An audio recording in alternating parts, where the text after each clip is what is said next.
What's up YouTube, Capital G here, got a teeny tiny tidbit of information and news for you guys to check out in this video, and this is in regards to two different products in the TCG. The first is going to be Battles of Legends Heroes Revenge. You guys know that this is coming out next month in the TCG. I'm particularly excited for it because I need a Boral Sword Dragon and I ain't trying to pay $70 or $60 for a Boral Sword right now, so this reprint cannot come fast enough. But there's obviously other great stuff in here. The BLS Link Monster making its way to the TCG. Sky Striker, Mobilize, Engage. I don't really think Sky Strikers will get hit anymore in the TCG, so I feel like this will be a very valuable card moving forward. But we also now know that Salamangreat Almiraj is going to be in this set. This is a card that a lot of people have been waiting for. You can see it right here down at the bottom. I personally would like to pick up a copy. It's interesting because, like, as a Salamangreat player,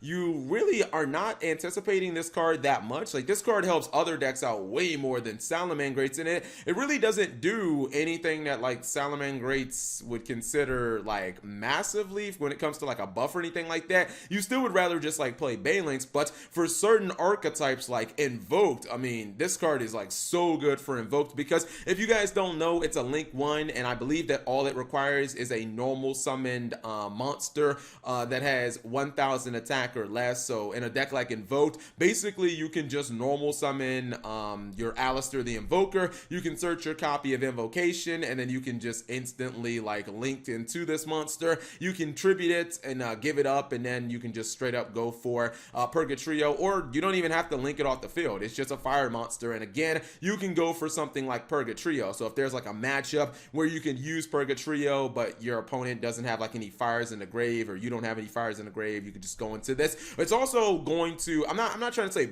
break Buster Blader, but like, my understanding is that it makes the summon of Buster Whelp into an instant, like, Destruction Swordsman and Buster Dragon on field, because you go for this guy to open up the extra monster zones, then you use your trap card to summon your Destruction Swordsman, and then you tribute the card protecting your Destruction Swordsman, and then you can actually summon your Buster Dragon to the extra monster zone. I might have that backwards, but the point is, the play works. So my point is that, yeah, like, it's basically becomes a one card like Buster Blader lock, which is actually quite ridiculous. So I might be messing around with Buster Blader soon because of this card. Anyways, when it comes to the second product, Fist of the Gadget, we now know what the booster pack is going to look like, and this gives us a teeny bit of information. We knew the Summon Skull cards were going to be in here, all the different mechanics of Summon Skulls, so it made sense for Konami to put the Summon Skull on the pack. But this is interesting, man. I mean,